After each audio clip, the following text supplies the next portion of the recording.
आर्य हे महापुरुष सखायो दो मित्र मानस अयनौ मानस सरोवर में एक साथ अभूता हो गए अंतरा पृथक वा निसंदेह अपने असली घर से सहस्त्र हजारों परी लगातार वत्सरां वर्षों। अनुवाद और तात्पर्य श्रील प्रभुपाद जी के द्वारा। हे मित्र, मैं और तुम दोनों हंसों के तुल्य है। हम एक ही मान सरोवर रूपी हृदय में साथ साथ रहते हैं। यद्यपि हम हजारों वर्षों से साथ साथ रह रहे हैं, किंतु फिर भी हम अपने मूल निवास से बहुत दूर है। जीव तथा भगवान का मूल स्थान आध्यात्मिक जगत है, जहां वे दोनों शांति पूर्वक एक साथ रहते हैं। क्योंकि जीव भगवान की सेवा में लगा रहता है, इसीलिए वे दोनों आध्यात्मिक जगत में आनंदमय जीवन बिताते हैं। किंतु जब जीव आनंद उठाना चाहता है तो वह भौतिक जगत में आ गिरता है। इस स्थिति में भी भगवान उसके साथ परमात्मा रूप में सुहृद रहता है।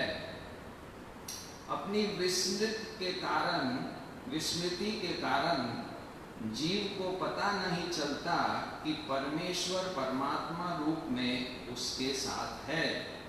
इस प्रकार जीव प्रत्येक कल्प में बद्ध बना रहता है।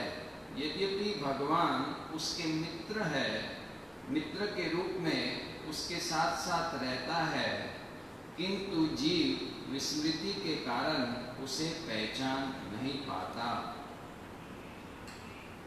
ओम ज्ञानतिमिरन्धस्य ज्ञानञ्जनशलाकया चक्षुरुन्मिलितं येन तस्मै श्रीगुरवे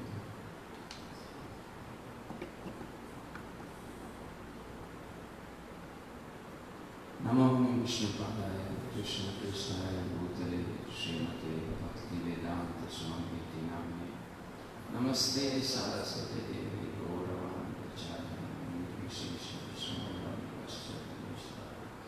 जय श्री कृष्ण चैतन्य प्रभु नित्यानंद श्री अद्वैत गदाधर श्रीवासदि गौर भक्तवृंद। हरे कृष्णा कृष्णा कृष्णा हरे हरे, हरे राम राम राम हरे। यहाँ पर नारद जी की कृपा बरस रही है। राजा प्रचंड भरी सकते।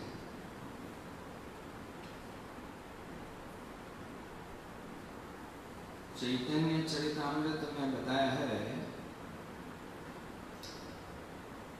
कर्म कांड, ज्ञान कांड, विषय भान। क्योंकि कर्म कांड और ज्ञानी वो अपना स्वार्थ सिद्ध करने में लगे।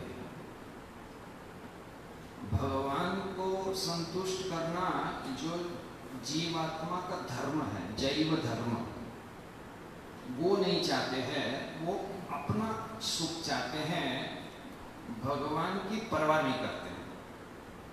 तो राजा प्रचीन परिषद क्या कर रहे हैं? बहुत बड़े यज्ञ कर रहे हैं। यज्ञ किस लिए करते हैं? ताकि धनम देहि, पहले तो बहुत पैसा चाहिए कि फिर डी मार्ट में जा सकते हैं, बिग बाजार में जा सकते हैं। यहाँ कौन सा एम्प्रेस मॉल है यहाँ नागपुर में। तो बड़ा अलग अलग जो चाहिए वो खरीदो इंद्रिय तृप्ति के लिए। कुछ अपना श्रृंगार करो। हम लोग सुबह हर रोज भगवान का श्रृंगार करते हैं, अपना सादा पहनते हैं। आध्यात्मिक जगत में लोग सादा पहनते हैं, ठाकुर जी को चकाचक सजाते हैं। ये जगत में उल्टा है। हर आदमी अपने आप को सजाता है, फिर क्या करता है, सेल्फी खींचता है, फिर वो बार बार देखता है मैं कितना अच्छा दिखता हूँ। फिर और क्या करते हैं, खाने के लिए चाहिए अलग अलग आइटम, अलग अलग प्रकार की चीज खाते हैं, क्या क्या खाते हैं सोच भी नहीं सकते। दुनिया में अलग अलग लोग क्या क्या खाते हैं। और फिर जन्म, कुछ अनुयायी चाहिए, कुछ चेले चाहिए, कुछ चेलियां चाहिए, कुछ इंटरनेट में लाइक्स चाहिए। मैंने ये वीडियो डाला, मेरा 2000 लाइक्स आया, 2000 इतने लोगों ने मेरा वीडियो डाउनलोड किया। I have so many internet followers. इस प्रकार से जन्म का इच्छा, ये मूल बीमारी है प्रतिष्ठा। सनातन गोस्वामी कहते हैं सारे अनर्थों का मूल है प्रतिष्ठा, अपना प्रशंसा सुनना, अपना जो भी पोजीशन है वो स्थापित करना समाज में, ये यश आदि। और तीसरा सुंदरी या सुंदरम स्त्री सुंदरम को ढूंढती रहती है और पुरुष सुंदरी को ढूंढते रहता है। तो धनम जन्म सुंदरी, ये राजा प्राचीन बलिसत विचार चाह रहे थे और उसी के लिए वो बहुत सारे यज्ञ कर रहे थे, जिसमें पशु की बलि भी चढ़ा रहे थे। इसलिए नारद जी उनको प्रीचिंग में दो प्रकार का है। कभी कभी हम बोल सकते हैं देखो प्रभु जी तुम्हारे अंदर ये कमी है, तुम्हारे अंदर ये कमी है, तो वो व्यक्ति बहुत शॉर्ट सर्किट हो जाता है और वो जल्दी स्वीकार नहीं कर सकता है। इसलिए दूसरा एक टेक्निक है कि उसको दूसरा कुछ स्टोरी बता जिससे उसकी पकड़ में आए इनडायरेक्टली। जैसे कभी कभी बोलना होता है, जैसे मैं ये प्रभु जी को देख के बोलूँगा तो उनको लगेगा कि मैं उन्हीं को बोल रहा हूँ। इसलिए कभी कभी क्या करना पड़ता है, इनको देख के यहाँ वाला बात बोलना पड़ता है। उनको उतना शॉर्ट नहीं लगता है लेकिन समझ में तो आ जाता है। तो इस प्रकार से एक कथा बताते हैं कि एक पुरंजन था और उसकी पत्नी थी और कैसे वो आसक्त हो गया और अगले जन्म में वो अपनी पत्नी से आसक्त था, यम यम वापि स्मरण। तो अगर एक पत्नी अपने पति का स्मरण करके शरीर छोड़ती है तो उसको पुरुष का शरीर मिल जाता है, और अगर पति पत्नी का स्मरण करता है तो स्त्री का शरीर मिल जाता है। ये प्रकृति के नियम बनाए हैं भगवान ने। वास्तव में दोनों को भगवान का स्मरण करके शरीर छोड़ना है, अंते नारायण स्मृति। लेकिन अगर ऐसी आसक्ति होती है तो ऐसा स्थिति होता है। तो इसलिए बीच में एक ब्राह्मण भी आ रहे हैं कि और वो उपदेश दे रहे हैं। तो ये ब्राह्मण का वचन है जिसमें कह रहे हैं कि मेरे मित्र मैंने परमात्मा की वाणी हम कैसे समझ सकते हैं। गुरु चार प्रकार के गुरु होते हैं। एक वर्तमान प्रदर्शक गुरु जो पहले हमको जोड़ते हैं कि इसको अच्छा है, कभी प्रसाद खाने हो बढ़िया प्रसाद होता है, बढ़िया कीर्तन होता है, बढ़िया डांसिंग है, जो इनिशियली हमको जोड़ते हैं। फिर दीक्षा गुरु होते हैं जिससे हम दीक्षा लेते हैं। फिर शिक्षा गुरु होते हैं। और जब हम उन्नत अवस्था में आ जाते हैं, मुक्त अवस्था में, तो चैत्य गुरु, परमात्मा हमारे साथ डायरेक्ट बात करते हैं। वो कब होता है, यहाँ आगे के श्लोक में बताया प्रभुपाद जी बताते हैं, consultation with the super soul seated within everyone's heart is possible only when one is completely free from the contamination of material attachment. चैत्य गुरु परमात्मा के साथ डायरेक्ट बात कब हो सकता है? जब व्यक्ति के अंदर लेश मात्र भौतिक आसक्ति नहीं है, मतलब मुक्त जीव आत्मा। तो हमारा जो भक्ति का सोपान है, आदौ श्रद्धा, साधु संग, भजन क्रिया, अनाथ निवृत्ति, निष्ठा, रुचि, आसक्ति, भाव, प्रेम, कौन से लेवल पे जीवात्मा मुक्त होता है? श्री भक्ति विनोद ठाकुर कहते हैं मध्यस्थ भाव का स्थल।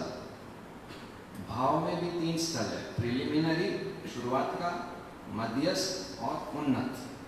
मध्यस्थ भाव भक्ति के स्थल पे टोटली वो मुक्त होता है और इस समय में वो चैत्य गुरु के साथ डायरेक्ट बात कर सकता है। उसके पहले आसक्ति लेवल भी बात नहीं कर सकता है, प्रिलिमिनरी भाव वाला भी डायरेक्ट बात नहीं कर सकता है। आसक्ति के लेवल पे, रुचि के लेवल पे भक्ति ठीक से नहीं करने के अनर्थ निकल जाते हैं। आसक्ति के लेवल पे पाप और पुण्य रूपी अनर्थ निकल जाते हैं। आपके अकाउंट में कोई पुण्य भी नहीं रहता है, कोई पाप भी नहीं रहता। भाव के स्थल पे केवल अपराध जो आपने किए हैं, वैष्णव अपराध, उसका अनर्थ रहता है और मध्यस्थ भाव पे वो भी चला जाता है। उसके बाद डायरेक्ट आप चैत्य गुरु के साथ बात कर सकते हैं। यू कैन टॉक, जैसे अभी मोबाइल में हम बात करते हैं, ऐसे कि इंटरनल टॉक होगा। हम कुछ पूछेंगे, तुरंत परमात्मा बताएंगे। तो ये लेवल, ये लक्ष्य है, ये लक्ष्य है, ऊपर जाना है। लेकिन भगवान बहुत कृपालु है, वो जानते हैं। जैसे हम अगर एक शिक्षक एक बच्चा को ABCD भी नहीं आता है, उसको अंग्रेजी का PhD पढ़ा है, तो मूर्ख कौन है, बच्चा या शिक्षक? है कि नहीं? तो भगवान ऐसे मूर्ख नहीं है। भगवान जानते हैं कि हमारा कोई लेवल ही नहीं है कि हम पहचान पाए कि वो हमें क्या कहना चाहते हैं। इसलिए भगवान क्या करते हैं? साक्षात हरित्वेन समस्त शास्त्र, वो भार गुरु के रूप में आते हैं, हमें शिक्षा देते हैं, दीक्षा देते हैं। तो भगवान हमसे क्या चाहते हैं? हमारे लेवल पे हमें गुरु से ही पता चल सकता है, हमारे गुरु महाराज से ही पता चल सकता है। हम अनुमान करें कि शायद ऐसा चाहते होंगे, इससे प्रगति नहीं हो। हमें स्पष्ट होना चाहिए कि हमारे गुरुजी चाहते हैं, और अगर हम गुरु महाराज के आदेश पालन कर रहे हैं तो उसका नतीजा क्या होना चाहिए? जैसे श्री विश्वनाथ चक्रवर्ती ठाकुर कहते हैं, यस्य प्रसादात् भगवत प्रसाद। तो अगर परमात्मा जो अंदर बैठे हैं, चैत्य गुरु, वो प्रसन्न हो जाएंगे तो क्या होगा? हमारा प्रगति हो जाएगा, हमारा प्रगति होगा, हमको स्वाद आएगा, रुचि आएगा भक्ति करने में, हमारा भजन बढ़ेगा, हमारे अच्छे अच्छे गुण बढ़ेंगे। ये डायरेक्ट गुरु को प्रसन्न करने का रिजल्ट है। इसमें क्या होता है? जिसको कहते हैं इस संसार में चूना लगाना। ब्रह्मा जी ने जब सृष्टि बनाई तो एक तत्व बनाया कि व्यक्ति अपने आप को चूना लगाता है, क्योंकि जब तक व्यक्ति अपने आप को चूना नहीं लगाता है तो वो माया में नहीं रह सकता है। तो पहले पहला चुना तो क्या है कि हमको मालूम ही नहीं है हम कौन है। हम सेल्फी में देख रहे और सोच रहे तो मैं सच्चिदानंद हूँ, हाँ ऐसा दिखता हूँ, लेकिन वो सच्चिदानंद नहीं है जो सेल्फी में दिख रहा है या आईने में दिख रहा है। सच्चिदानंद तो आत्मा है, लेकिन तो हम बोलते तो है 2.13 भगवद गीता देहिनोस्मिन यथा देहि, वो ज्ञान है, थियरेटिकल है। विज्ञान कितने लोगों के पास है? साक्षात्कार नहीं। तो उसके लिए ट्रेनिंग लेना पड़ता है गुरु से, खाली दीक्षा से काम नहीं होता है, इसलिए शिक्षा भी जरूरी है। हमारी संप्रदाय शिक्षा संप्रदाय है। जगन्नाथ दास बाबा जी से श्रील भक्तिविनोद ठाकुर शिक्षा लेते थे, श्रील भक्तिविनोद ठाकुर से गौर किशोर दास बाबा जी शिक्षा लेते, और भक्ति सिद्धांत सरस्वती ठाकुर दोनों शिक्षा और दीक्षा, और प्रभुपाद जी भी दोनों शिक्षा दीक्षा। तो दीक्षा लेते हैं, लेकिन अगर शिक्षा नहीं लेते हैं तो दीक्षा व्यर्थ है, दीक्षा का रिजल्ट नहीं मिलेगा। क्योंकि महाप्रभु शास्त्र में 3 चीज बताते हैं, संबंध, अभिधेय, प्रयोजन। तो जब संबंध ही स्थापित नहीं हो रहा है हमारा, तो प्रयोजन कहां से आएगा? संबंध का मतलब है हम 24 घंटा ये भाव में रहते हैं कि हम कृष्ण के नित्य दास हैं। मैं एक चेतन तत्व का अनुआत्मा भगवान श्री कृष्ण का नित्य दास हूं। ये भाव कितने समय रहता है 24 घंटे में? 1 घंटे में 60 मिनट होती है, 1 मिनट में 60 सेकंड होती है। कितनी बार ऐसा स्मरण होता है? तो ये स्पष्ट है कि हम कितने दूर है संबंध से भी। ऊपर से हमारे जो संबंध है उसमें भी बहुत सारे प्रॉब्लम है। कभी कभी हमको लगता है कि हमारे गुरु महाराज को हमारा समझ में नहीं आ रहा है यहाँ का स्थिति। लोग ऐसे बोलते हैं ना, गुरु जी को पता नहीं है यहाँ क्या चल रहा है, गुरु जी को पता है। देखो ये संसार कैसा है, दुखालयम अशाश्वतम पद पद विपद। हाँ, फिलॉसफी परफेक्ट है, आइडियलिस्टिक है, लेकिन जो प्रैक्टिकल लेवल पे इतना जल्दी वो स्थापित नहीं हो सकता है। देखिए जब भगवान भी आते हैं यहाँ पर भौम लीला में, अब कन्हैया जन्म ही लिए कि पहले पुतना का दर्शन करना पड़ता है, सकटासुर, त्रिनेवार, तो ये सब दर्शन या सीधे साधे भगवान के दर्शन नहीं होते। ये सब चीज यहाँ प्रॉब्लम्स रहेगा। आत्मकृतम विपकाम, जो भी आपके साथ हो रहा है आप ही 100% जिम्मेदार। जैसे सोचो कि किसी के ऊपर झूठा इंजाम लगाया जा रहा है, अभी उसने कुछ गलत नहीं किया लेकिन झूठा इंजाम लगाया जा रहा है। उसका कारण क्या है? तो हमको समझ में नहीं आता, क्योंकि हमने कुछ गलत नहीं किया फिर भी हमारे साथ ऐसा हो रहा है। ये कैसे आत्मकृतम विपकाम है? विपकाम का मतलब है पका हुआ फल। कौन से फल की बात है? रत्नागिरी आपूस नहीं, कर्म का फल, कुट्टा, बीज, प्रारब्ध। प्रारब्ध कर्म है ये तुम्हारे ऊपर झूठा इंजाम लग रहा है, ये प्रारब्ध कर्म का फल है। क्या प्रारब्ध कर्म किया कि ऐसा फल मिलना पड़ा? अंग्रेजी में भी आज के वैज्ञानिक भी कहते हैं every action has an equal and opposite reaction. आपने पहले के किसी जन्म में किसी के ऊपर झूठा इल्जाम लगाया, वो अभी ये तुम्हारे ऊपर झूठा इल्जाम लगाने से अकाउंट स्क्वायर करना चाहते हैं भगवान। मतस्मृति ज्ञानम अपोहनम च। भगवान हमारे फ्रेंड है, यहाँ बताए ना, मैं तुम्हारा फ्रेंड हूँ। परमात्मा कह रहे हैं कि मैं तुम्हारा मित्र हूँ। मित्र क्या करता है? हमारा बीमारी दूर करता है। तो हमारा बीमारी है बुरा करो तो भगवान टोकन रिएक्शन देते हैं। तुमने किसी के ऊपर झूठा इल्जाम लगाया और वो आत्महत्या कर दिया था।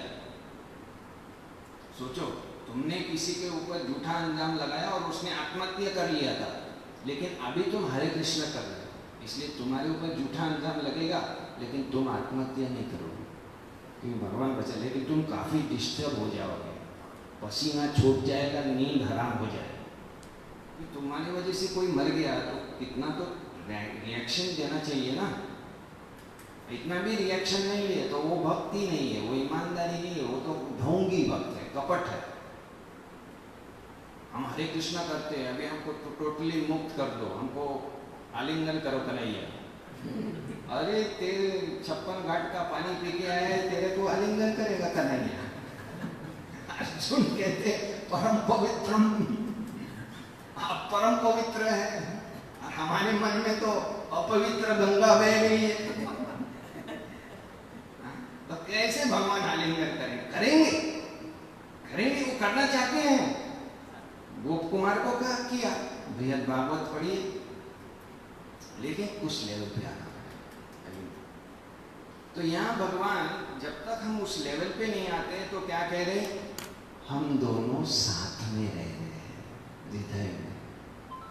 हे आत्मा, तुम मेरे विभिन्न अंश हो, मैं तुम्हारा मित्र हूँ, तुम भी रह रहे हो हृदय में, मान सरोवर में, और मैं भी रह रहा हूँ तुम्हारे साथ। हम घर से बहुत दूर आ गए हैं। बहुत सारे लोग हैं, कुछ नीचे भी लोग हैं, पाताल लोग हैं। जैसे कि इस बेसमेंट को कोई बोल रहा था ये पाताल लोग हैं। यहाँ ऑक्सीजन भी कम है कि नहीं? तो इस प्रकार से अलग अलग लोग हैं।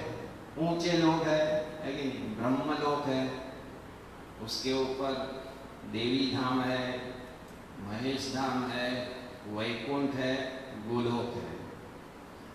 तो भगवान कह रहे हम तो आध्यात्मिक जगत के हैं, लेकिन तुम भूले भटके जीव, सेवा छोड़ दिया और तुम अपना सुख ढूंढने के लिए यहाँ भौतिक जगत में आ गए। तो भगवान देखो कितने दयालु है। हमने भगवान को ठुकराया है, भगवान हमें कभी नहीं ठुकराते। एको बहुनाम यो विदधाति कामा, हमारी भौतिक इच्छा भी वो पूरी कर रहे हैं और धीरे धीरे गुरु और वेद के द्वारा हमको जागरूक कर रहे हैं। भगवान ने कृपा से शास्त्र दिया है और गुरुजन दिए हमारा उद्धार करने के लिए। इसलिए कूर्म पुराण में बताया है कि भगवान का अपराध करने से 10 लाख गुना गुरु का अपराध है, भारी है। गुरु का अपराध भगवान के अपराध से 10 लाख गुना भारी है, और शास्त्र का अपराध 10 लाख गुना गुरु का अपराध से भारी है। इसलिए शास्त्र और गुरु ये भगवान की कृपा है। इनका आश्रय लेने से हम भगवान से मिल सकते हैं। सबसे पहले हमारा डायरेक्ट कंसल्टेशन। कभी कभी ये संसार में क्या होता है, द्वंद्व उत्पन्न होता है कि क्या करें, ये करे वो करे, लेकिन उस लेवल पे वो डायरेक्ट बोल सकता है, हेलो परमात्मा, can you tell me this? या no, just do this, okay, हो गया। ऐसा कम्युनिकेशन है फोन करने से। उसके पहले क्या है, गुरु के पास जाना पड़ता है, काउंसलर के पास जाना पड़ता है, शिक्षा गुरु के पास जाना पड़ता है, अथॉरिटी के पास जाना पड़ता है कि नहीं? जो समझ में नहीं आता, फिर अथॉरिटी बोलते हैं वो भी समझ में नहीं आता है कभी भी। नहीं, इनको समझ में नहीं आता है, इनको मेरा क्वेश्चन समझ में नहीं आया है कि नहीं? देखो कितना भूत भरा है अंदर कि लोग बोलते हैं इनको अपना कुछ समझ में नहीं आ रहा है, बल्कि बेटा तेरे को कुछ समझ में नहीं आ रहा है। हाँ? तो परमात्मा क्या करते हैं, त्रिनादपि सनिचेना तरोरपि सहिष्णुना करके अंदर बैठे रहे, आत्मा के साथ बैठे रहे। जैसे वेदों में बताया, दो पक्षी पेड़ पे बैठे हैं, एक फल खा रहा है और एक पक्षी देख रहा है और इंतजार कर रहे हैं कि ये फल खाना छोड़ के मेरी ओर कब देखेंगे, मेरी बात कब सुनेंगे, मेरी आज्ञा का पालन कब करेंगे, इंतजार कर रहे हैं। कितना इंतजार, 84 लाख योनि, कितने कल्प हो जाते हैं, भगवान इंतजार कर रहे हैं। वैसे भगवान के लिए उतना कठिन नहीं है, क्योंकि जैसे भगवान एक सांस करते हैं और एक छोड़ते हैं, उसमें तो कितने कल्प निकल जाते हैं, है कि नहीं? लेकिन फिर भी तो मुख्य चीज है कि हम भगवान को ठुकराए हैं, हम भगवान को बार बार छोड़ते हैं, भगवान हमें कभी नहीं छोड़ते। बुरीजन प्रभु बताते थे, सचिनंदन महाराज बताते थे कि बुरीजन प्रभु बता रहे हैं कि गॉड नेवर अबैंडन अस, भगवान ने हमको कभी नहीं छोड़ा। अगर ये बात याद रहेगा तो हमें भगवान की ओर लगाव, प्रीति बढ़ेगा। हम क्या नहीं किए फिर भी भगवान हमारा साथ नहीं छोड़े। ये फिल्म में गाते हैं तेरा साथ नहीं छोड़ेंगे, जन्म जन्म का साथ है, लेकिन वास्तव में ये सब बकवास है, क्योंकि किसी का उसको पता ही नहीं कि वो पुरुष था और अब गधा बन गया तो गधा किसका साथ है कि नहीं? गाना तो गाया था साथ में और वीडियो में, सेल्फी में रिकॉर्डिंग भी किया था, लेकिन अब कहाँ पहुंच गया पता नहीं। लेकिन परमात्मा जो है जन्म जन्म का साथ, हमारा साथ कभी नहीं छोड़ते। हम उधर भी उनके साथ में हैं, इधर भी उनके साथ हैं और वापस जाएंगे तब भी उनके साथ हैं। तो एक तो ये पॉइंट बहुत इम्पोर्टेंट समझना है, जो नारद जी इनको समझा रहे राजा प्राचीन परिषद को। आध्यात्मिक जगत में शांति और सुख मिलता है। भगवान गीता में कहते हैं कि शांति पहले चाहिए, फिर सुख मिलता है। अशांत व्यक्ति सुखी नहीं हो सकता है। तो शांति कैसे होगी? इस संसार में क्यों शांति नहीं है? अब कोरोना हो गया, लॉकडाउन आ गया, अब खुल रहा है तो इकोनॉमी लॉक हो गई और फिर से कोरोना दर्शन दे रहा है तो फिर से लॉकडाउन हो जाएगा।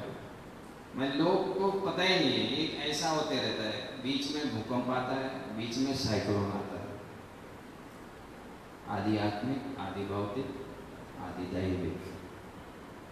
ये दुर्गा देवी, ये क्या है? जेल है और कैदी लोग बोलते हैं तो दुर्गा बोलती है ये ले बेटा, त्रिशूल देते, ले बेटा खा, keep shouting, take it,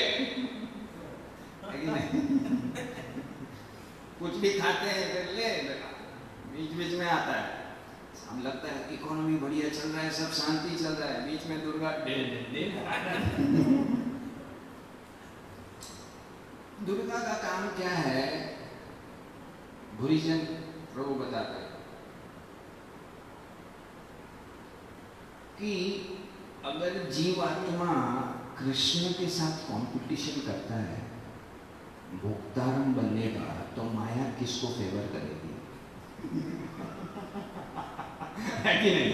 वो परमेश्वर बनना चाहता है, वो भोक्ता बनना चाहता है, सम्राट बनना चाहता है, अवतार बनना चाहता है तो माया क्या करेगी?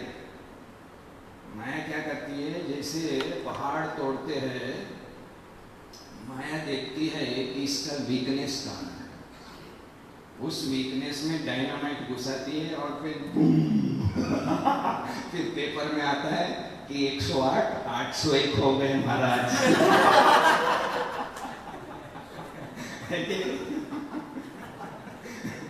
ये माया का काम है। ले बेटा, जेलर क्या करता है? अगर कैदी मानता नहीं है सरकार को तो पीटता है कि नहीं? लोग बोलते हैं ऐसे अशांति हो रही है, अशांति तुम ही तो कर रहे हो। तो हम लोग सोचते हैं हम तो कुछ नहीं कर रहे हैं, लेकिन तुमने पहले जो किया उसका क्या है कि नहीं? कोई यम बाबा के पास जाएगा, बोले मैं तो ये जीवन पूरा निर्दोष है। यम बाबा बोलेगा ये लैपटॉप लाओ जरा, इसका रिकॉर्ड निकालो पिछले 100 जन्म का। अब बोल बेटा ये किसने किया? तुमने किया, मैंने किया, मेरे को याद नहीं तो तेरा गलती है, मेरा गलती है। यम बाबा बोलेगा पकड़ इसको, लगाओ इसको, बहुत जान है इन इंद्रियों में, विषम विषम विषम। यमदूत का डायलॉग है, बहुत जान है इंद्रियों में। इंद्रियां दिया तेरे को भगवान का सेवा करना है, अब तू अपना सेवा में लगा दिया।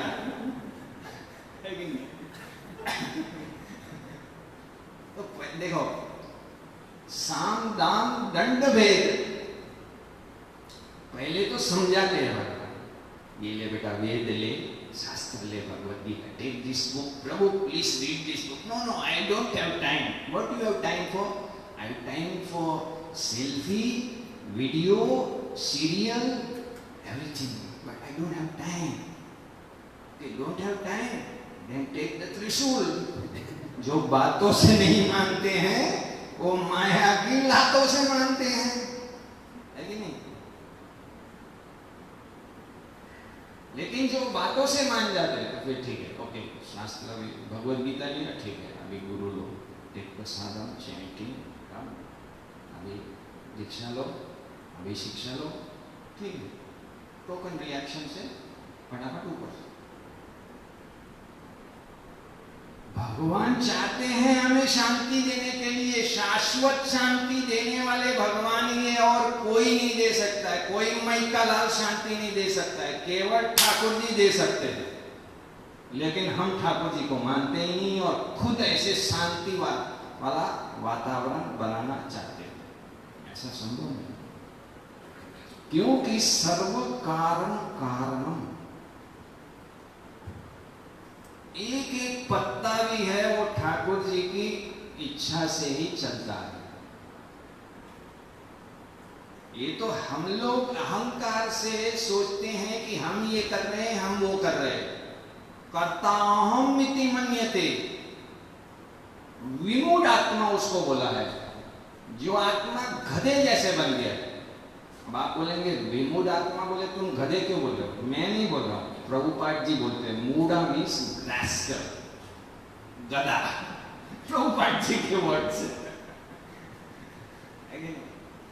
तो जब व्यक्ति गधा बन जाता है तो वो सोचता है मैंने ये किया, मैंने वो किया, मैंने ये किया।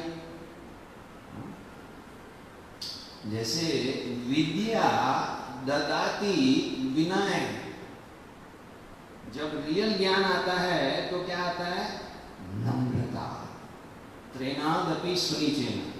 इसी प्रकार से अविद्या ददाति अभिमान।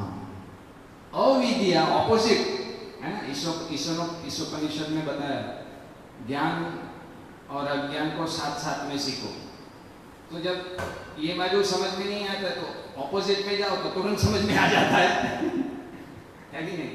तो अविद्या ददाति अभिमान, हम फोकट का अभिमान कर रहे हैं, हमने कुछ किया नहीं, आत्मा कुछ नहीं करता है, शरीर कर रहा है। लेकिन शरीर को कौन चला रहा है? शरीर को कौन चला रहा है? प्रकृति, 3 गुण चला रहे शरीर को, तुम नहीं चला रहे। जैसे बैलगाड़ी जा रहा है, उसके नीचे एक कुत्ता जा रहा है, कुत्ता सोच रहा है मैं बैलगाड़ी खींच रहा हूं, ऐसा ही हमारा आत्मा का स्थिति है। हम सोच रहे हैं कि हम शरीर है और सब तो मैं कर रहा हूँ। ये कैसे बोलते समझ में ही नहीं आता है। जैसे मैं अभी प्रवचन दे रहा हूँ, कोई बोले तुमने प्रवचन दिया ही नहीं प्रभु, तू क्या बोलता है जी क्या है रे? हमको समझ में ही नहीं आता, क्योंकि हमारे अंदर इतना कूट कूट के भरा हुआ है अहंकार, है कि नहीं? परमात्मा हमें ज्ञान देना चाहते हैं, शास्त्र से, गुरु से, खुद भी देना चाहते हैं, हम तैयार ही नहीं हो रहे, तो कहां से ज्ञान आएगा? और ज्ञान नहीं है, अज्ञान भरा हुआ है तो अभिमान होता है। मैंने इतना सेवा किया, मुझे क्या मिला? है कि नहीं? कभी कभी लोग बोलते हैं क्या फायदा? फायदा बहुत हुआ तुम्हारा, कितना। देखिए, अगर आप यहाँ से दिल्ली जा रहे हैं, ठीक है, और आपके पास गूगल कुछ है नहीं, और आपको ऐसे पूरा पीछे ड्राइवर आगे बैठा है, पीछे उसका बॉस बैठा है, बोलता है ये गलत रास्ता नहीं है। नहीं सर, मेरे को परफेक्ट मालूम है, और 200 किलोमीटर उल्टी दिशा में खींच लेता है। फिर क्या हुआ? सर पता नहीं आज क्या हुआ। अब क्या होगा? 200 किलोमीटर वापस आना पड़ेगा ना, तो कितना फासला काटा? 200 200 400। हमारा ऐसा ही स्थिति, हम मिथ्या अहंकार में करोड़ों मील चले गए, अब रिटर्न कर रहे हैं। हम सोच रहे कि हम भक्त बन गए, हमने ब्राह्मण दीक्षा ले लिया, हम 3 बार गायत्री करते हैं, 3 लाख जप करते हैं, लेकिन हो कहाँ? नेगेटिव रास्ते पे, मिथ्या अहंकार के रास्ते में है, गलत रास्ता है ना। जब तक करोड़ों मील वापस नहीं काटोगे तो 0 पॉइंट पे आओगे, तटस्थ पे, है कि नहीं? ये समझ में नहीं आता है लोगों को। लोग सोचते हैं क्या, क्यों ऐसा सब नहीं हो रहा? क्योंकि तुम इतना उल्टा लंबा चले गए, वापस तो आना है। पहले तो तटस्थ लेवल पे आओ, 0 पॉइंट पे, उसके बाद पॉजिटिव पॉइंट पे चलोगे, है कि नहीं? रियल अहंकार क्या है? मैं अनुआत्मा, चेतन तत्व, कृष्ण का नित्य दास। कृष्ण को प्रसन्न करने से ही मैं प्रसन्न हो सकता। ये ज्ञान देने के लिए परमात्मा के रूप में शिरोदक्षाई विष्णु प्रत्येक जीव आत्मा के साथ उसकी पूरी यात्रा में रहते हैं। लेकिन हमको समझ में ही नहीं आता है कि परमात्मा हमारे साथ है। हम सोचते हैं भगवान किधर है? भगवान तो इधर ही बैठे, आपके साथ ही बैठे, लेकिन दिखते नहीं। क्यों? क्योंकि हमको पता ही नहीं कि दिखने का कैसा है। भगवान को देखने का क्या है? श्रुतिक्षिता पंथा, हियरिंग प्रोसेस, शब्द ब्रह्म, ओम अनावृति शब्दात, दिव्य शब्द से आवरण निकलेगा। जैसे हम कभी कभी हरे कृष्णा भी कहते हैं, हरे कृष्ण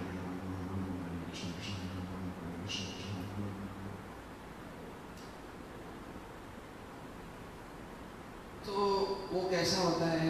अनेक बार अगर भक्ति नहीं है तो वो मंत्र हरे कृष्ण है, उसमें भगवान नहीं है। जैसे मूर्ति होता है भगवान का, लेकिन अपराध करते हैं पुजारी तो भगवान उसमें से प्राण प्रतिष्ठ मूर्ति में से निकल जाते हैं, ये शास्त्र कहता है। फिर उसमें भूत आके रहते हैं और वो तुम्हारा सब कुछ वो 56 वो ग्रहण करते हैं।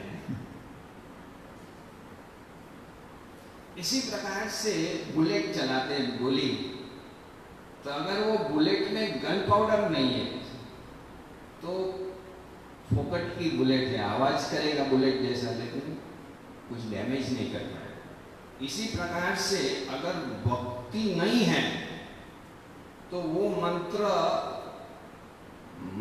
नहीं, भक्ति से हरि नाम लेने से फिर भगवान उसमें आते। तो हृदय से प्रीति पूर्वकम जीव के लिए भगवान को प्रेम करना बहुत कठिन बात है, बहुत दूर की बात है। पहले प्रीति चाहिए।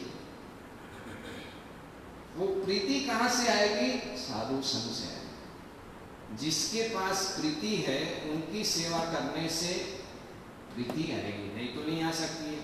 इसलिए भक्तों का सेवा करना, उन्नत भक्तों का सेवा करना, ये भक्ति का मूल है। चाहे आप आदौ श्रद्धा लेवल पे हो या प्रेमा भक्ति के लेवल पे हो या स्वरूप सिद्धि पे हो, आपसे उन्नत भक्तों का संग शाश्वत चाहिए। आध्यात्मिक जगत में भी आपको ग्रुप्स में ट्रेनिंग मिलते रहे, क्योंकि प्रेमा के ऊपर भी स्नेह, मान, प्रणय, राग, अनुराग, भाव, महाभाव लेवल्स है। अभी तो यही लेवल से हमको चक्कर आ रहा है। जैसे बिल्डिंग पे ऊपर खड़ा रहता है ना, नीचे देखता है एम्प्रेस मॉल का ये बिल्डिंग, तो चक्कर आता है। ऐसे ही हम जब सुनते हैं रुचि आसक्ति तो चक्कर आता है। क्योंकि कुछ हो ही नहीं रहा है, बटन दाब रहे लेकिन लिफ्ट ऊपर नहीं जा रहा है, उल्टा कभी नीचे कभी ऊपर, कभी नीचे ऊपर हो रहा है कि नहीं? वैसा क्यों हो रहा है? क्योंकि हम परमात्मा को संतुष्ट नहीं कर पा रहे। परमात्मा जो हमें कहना चाहते हैं शास्त्र से और गुरु से, वो हम ठीक से सुन नहीं रहे और पालन नहीं कर रहे। इसलिए अगर वो पालन करेंगे तो सफाई होगी। भक्ति मार्ग में पहले तो आनंद नहीं आता है, पहले सफाई होती है। जैसे खेत में तुरंत आप जाके, जैसे सोचो कि पुरानी फसल को निकालते नहीं है और उसमें बीज डालते हैं, तो क्या फसल होगी? वो बीज को खाद बना लेंगे। पहले जो उधर डट के बैठे हैं पौधे, वो सब खाद दिया है आपको, धन्यवाद।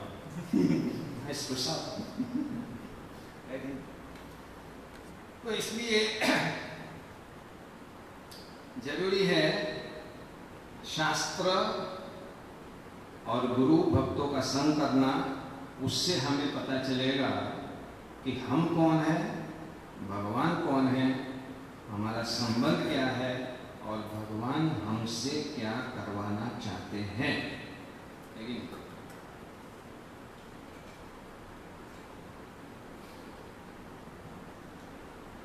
और अगर ये स्वीकार नहीं करता है तो कल्प के कल्प चले जाएंगे। ये कलयुग के बाद सतयुग आएगा, सतयुग के बाद, अभी हम कलयुगी जीव कैसे हैं? जैसे वो आटा हम घंटी में पिसाते ना, बाद में वो चारना होता है, तो उसमें से पतला आटा निकल जाता है और कुछ बड़ा रह गया जो गेहूं पीसा नहीं, वो चारना में रह जाता है। तो सतयुग में ऐसा चारना हिला है। ध्यान 1 लाख साल का आयु और ध्यान, भगवान का ध्यान, ऐसे करके जो निकल गए वो निकल गए, जो रह गए त्रेता में आ गए। त्रेता में यज्ञ विधि चली ऐसी 10,000 साल का आयु, उसमें भी हम निकले नहीं, चारना में फंसे रहे। आ गए द्वापर में, द्वापर में अर्चन 1000 साल का आयु, उसमें भी हम निकले नहीं। जो लास्ट कैटेगरी के सब कलयुग कलयुग में सब लास्ट कैटेगरी वाले, जो सतयुग में नहीं करे, न द्वापर में, न त्रेता में, तो द्वापर में, ये सब कलयुग में। अब यहाँ पर है भक्ति का माहौल। अब भक्ति में नहीं जाएंगे तो क्या होगा? पहले तो फिर से कलयुग में आना पड़ेगा, कभी कभी यम बाबा का कृपा लेना पड़ेगा, कभी स्वर्ग में इंद्र का कृपा मिलेगा, ऐसे भटक भटक के यहाँ आना पड़ेगा। उसके बाद सतयुग आएगा फिर से। तो भगवान कह रहे, परमात्मा कह रहे, कितने समय से ऐसे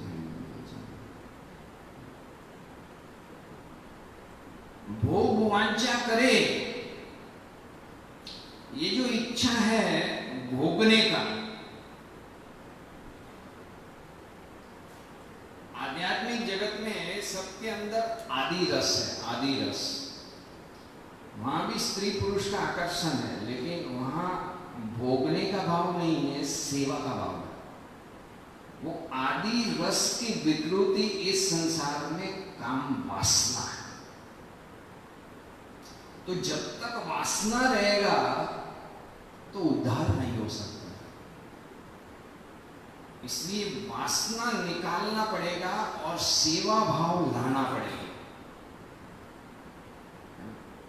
जैसे हमारा कैसे है, जैसे भक्ति में भी ये भाव घुस जाता है।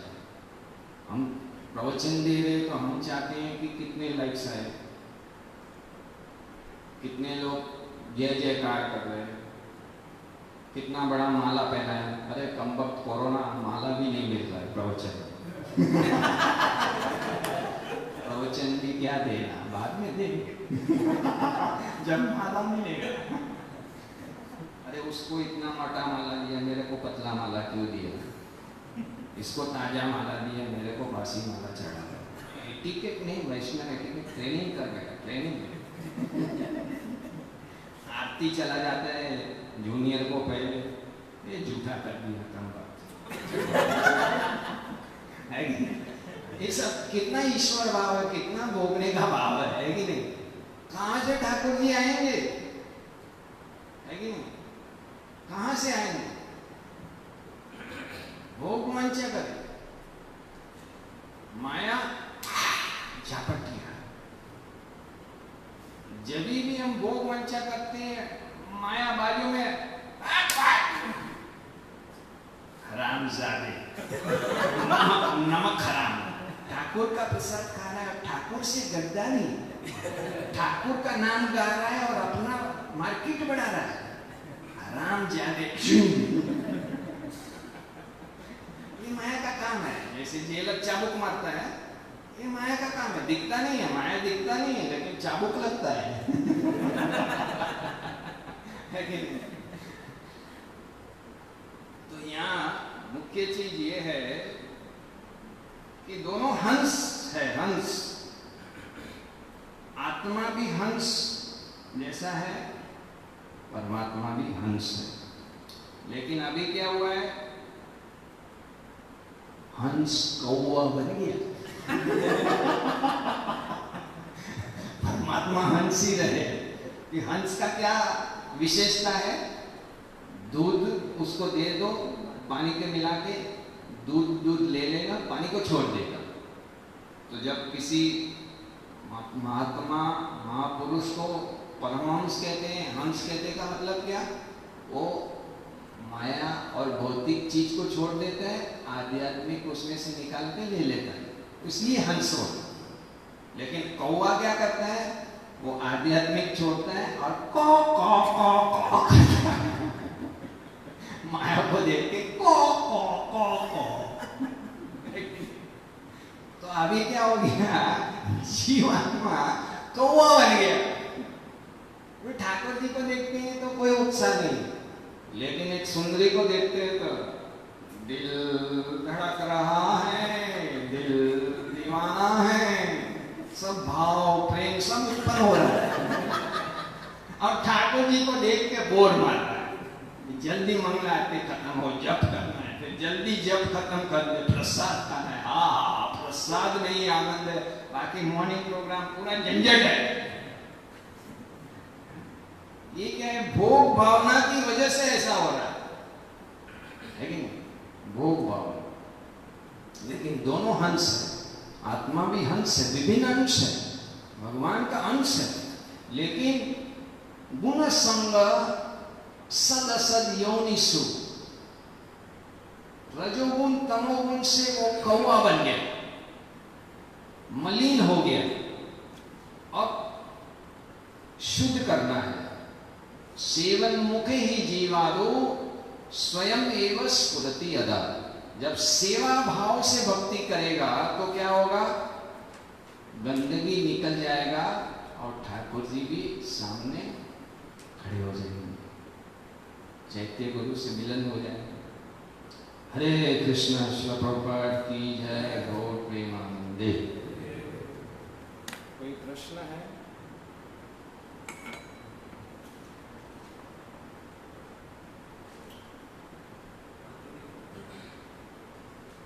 हाँ बोलिए।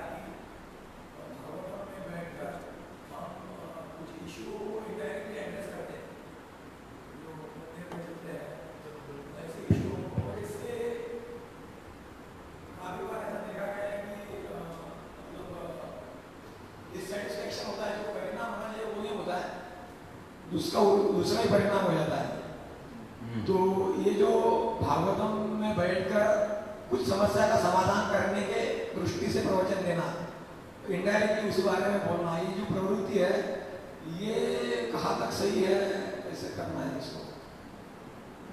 अगर डायरेक्टली बोलेंगे और व्यक्ति डिस्टर्ब होंगे तो फिर कभी कभी इनडायरेक्टली बोलने से वो सिद्धांत बताया जाता है। जैसे प्रभुपाद जी को एक भक्त ने बोला कि जैसे ये विदेशी भक्त है, ये मुंबई में सब टैक्सी वैक्सी में घूम रहे, बहुत पैसा खर्च कर रहे हैं। तो प्रभुपाद जी ने उनको डायरेक्ट बुला के कह सकते थे, प्रभुपाद जी ने ऐसे नहीं किया। प्रभुपाद जी ने कहा वो भक्ति में लगे, उनको डिस्टर्ब मत करवा। फिर प्रभुपाद जी ने प्रवचन नहीं किया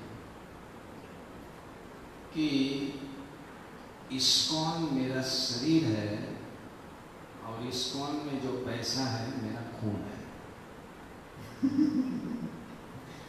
तो कभी कभी तत्व तो बताना पड़ेगा, क्योंकि अनर्थ भी बताना जरूरी है, लेकिन हम किसी व्यक्ति को टारगेट नहीं करना चाहिए,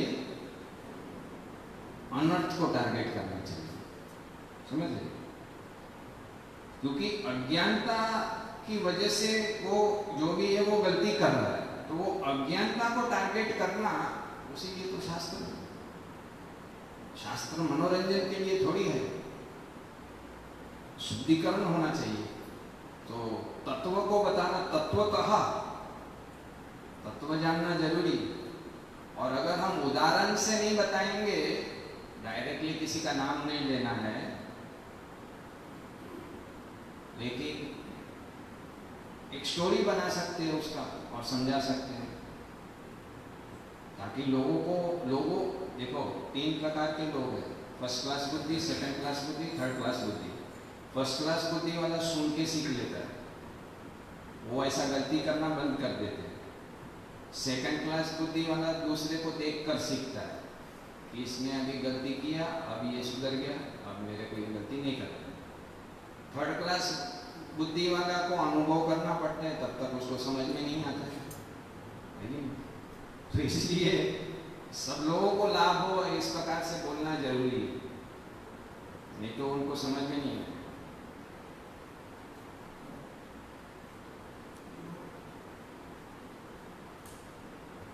जो स्पीकर होते हैं, जैसे आप प्रवचन दे रहे हैं तो आप इंस्पिरेशन है हमारे लिए, तो आप जब इनडायरेक्टली कुछ बोलते तो समझ में आता है और उसका अच्छा परिणाम होता है। लेकिन हमारे बीच में से कोई व्यासासन में बैठ कर इनडायरेक्टली बोलता है तो उसका परिणाम उल्टा होता है, तो फिर उस परिस्थिति में क्या करना चाहिए? इसलिए नकल नहीं कर सकते, अकल से काम करना है। Don't try to imitate, Prabhupad ji कहते हैं हरिदास का। जैसे एक ब्रह्मचारी था, जैसे मैं गृहस्थ रोटी के लिए सफ़ेद कपड़ा है तो मैं काफ़ी चीज़ ऐसे खुले बोल देता हूँ, लेकिन एक ब्रह्मचारी वो एक बार एक बेस में गए और मेरा नकल करने गए, सारे बेस वालों ने उसको पकड़ के बाहर फेंक दिया, बोले ये हमको चाहिए ही नहीं। तो नकल नहीं करना चाहिए। देखो प्रभुपाद जी बोल देते हैं रैस्कल और ये सब, हम लोग ऐसा नहीं बोल सकते, क्योंकि प्रभुपाद जी का उम्र है, उनके अंदर इतना प्रेम है, प्रत्येक जीव के लिए उद्धार का भाव है, हमारे अंदर कुछ भी नहीं है ना, इसलिए हमें लिमिट में रखना चाहिए और जितना लेवल है उसके हिसाब से वोल्टेज देना चाहिए। एक टेक्निक जो रघुनाथ दास गोस्वामी बताते हैं मन शिक्षा में, वो अपने ऊपर ले लेते हैं ये भी हमारे वैष्णव आचार्य कहते हैं कि मेरा मन में ऐसा प्रॉब्लम आ रहा है, ऐसे तो वो सही है। ऐसी अवस्था में अपने ऊपर लेके बोलो कि मैं तो 56 घाट का पानी पीने वाला हूँ, वो बोलेंगे अगर ये 56 घाट का पानी पी के भी इतने लेवल आ रहा है तो मैं भी आ सकता हूँ। उत्साह मिलता है और उसको भी लगता है कि ठीक है, उसमें भी कमियां हैं, हम में भी कमियां हैं। पूछे प्रश्न पूछो।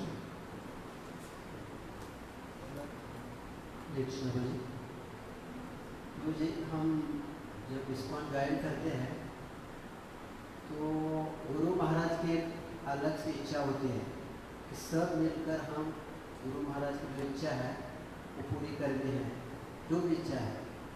लेकिन हम जब मंदिर में आते हैं, आश्रम ज्वाइन करते हैं, अपने अपनी इच्छा पूरी करने का प्रयास करते हैं कि मुझे कैसे पोस्ट पोजीशन मिले या जो भी, और गुरु की इच्छा हम बाजू रख के हम अलग से ही कुछ कार्य करते हैं। तो क्या करना चाहिए? जब हम इस्कॉन में आते हैं तो हमारा इच्छा होता है गुरु महाराज की प्रशंसा करें, उनकी इच्छा पूर्ति करें। और गुरु महाराज चाहते हैं कि सभी भक्त मिलजुल के इस्कॉन का, प्रभुपाद जी का कार्य आगे बढ़ाए, लेकिन ऐसा नहीं होता है। सब लोग अपना अपना इच्छा पूर्ति करना भी चाहते हैं, बीच बीच में इससे समस्या आता है। प्रभुपाद जी ने कहा कि ये जो हमारा संस्था है एक हॉस्पिटल है, यहाँ सारे लोग बीमार आ रहे हैं। हॉस्पिटल में कोई स्वस्थ आदमी नहीं जाता है ना, सारे बीमार है, मात्रता अलग अलग। तो इसलिए त्रिनादपि तरोरपि सहिष्णुता से चलना पड़ेगा। 3 अवस्था है। एक अवस्था है कि दोनों आमने सामने है, मंदिर में 2-3 ग्रुप हो जाते हैं, एक दूसरे को टक्कर लेते हैं। इसमें क्या होता है 1 - 1 0, वहाँ कोई प्रगति नहीं होता है। 1 - 1 0, वो सामने होता है, तुम कुछ करते हो, वो बीच में टांग अड़ाता है, वो करता है, तुम टांग अड़ाते हो, उसमें क्या है सब चौपट हो जाता है। दूसरा है 1 + 1 = 2, कोऑपरेशन उसको बोलते हैं। तुम अपने सेवा करते हो, मैं अपना सेवा करता हूँ, हमारा वर्किंग रिलेशनशिप है। सेवा में हमारा संबंध है, बाकी हृदय का संबंध नहीं है। वहाँ 1 + 1 2 रिजल्ट आता है, कुछ अच्छा बढ़ रहा है। और दूसरा है 1 + 1 = 11। दोनों का हृदय का संबंध है, दोनों गुरु महाराज के लिए अपना जान नौछावर करने के लिए तैयार है। ऐसी जगह में चमत्कार खड़ा हो जाता है कि वो 2 ही मेहनत कर रहे हैं। जैसे सोचो, एक व्यक्ति 100 किलो उठा रहा है और दूसरा व्यक्ति 100 किलो उठा रहा है। पहली अवस्था में क्या है कि वो 100 किलो उठाता है तो तुम ऐसा पैर से उसको पकड़ के रखते हो, वो उठा नहीं पाता है। फिर तुम 100 किलो उठाता है तो वो पैर ऐसे लगाता है, तुम भी उठा नहीं पाते, दोनों फेल हो जाते हैं। दूसरे में क्या है कि दोनों मिल के साथ में उसको बांट देते हैं 100 किलो, और दोनों मिल के उसको 200 किलो उठा देते हैं। लेकिन जहाँ हृदय का संबंध है, एक लक्ष्य गुरु आज्ञा शिरोधारी, वहाँ पर वो 1100 किलो उठा लेते हैं दोनों मिलके। इतना उत्साह, इतना ध्यान आता है, ऐसे करके सब मिला के 1100 किलो दोनों उठा लेते हैं पहलवान की तरह। वो जोश आ जाता है, सिनर्जी जिसको बोलते हैं। तो वो अगर साधक की कमजोरियां दूर नहीं हो रही है तो ऐसी अवस्था खड़ी नहीं होगी। तो हर रोज सुबह मॉर्निंग प्रोग्राम अच्छे से कर रहे हैं, अपना प्रभुपाद बुक्स रीडिंग कर रहे हैं, लेक्चर सुन रहे हैं, सेवा कर रहे हैं, तो शुद्धिकरण होगा। लेकिन कुछ लोग ऐसा नहीं करते हैं ना, तो फिर वो समस्या खड़ी होती है। और ये स्वाभाविक है कलयुग में, क्योंकि बहुत पतित सब लोग हैं, तो सहन करना पड़ेगा। और ट्रेनिंग प्रोग्राम, ये सब अच्छा शिक्षा का प्रोग्राम होगा बाहर से महाराज ऐसे लोगों को बुला के उनके संग से सब लोग धीरे धीरे ऊपर उठ सकते हैं, ऐसा व्यवस्था बनाना पड़ेगा। ज़्यादा बीमार है, जैसे आजकल भी क्या होता है, जैसे आपका डॉक्टर है उसके पास जाओ और उसको बोलो कोरोना हो गया, तो पहले तो वो डरता है कि तू दूर खड़ा है अब डॉक्टर ही डर रहा है तो तुम्हारा दवा कैसे करेगा, है ही नहीं। तो फिर बड़ा डॉक्टर के पास जाना पड़ता है जो कोरोना को हैंडल कर सकता है कि नहीं। तो ऐसा है, कभी कभी बड़ा बीमारी में तो बड़ा डॉक्टर के पास उसको भेजना पड़ता है। ठीक है, हरे कृष्ण, धन्यवाद। श्री प्रभुपाद की जय। बहुत प्रेम।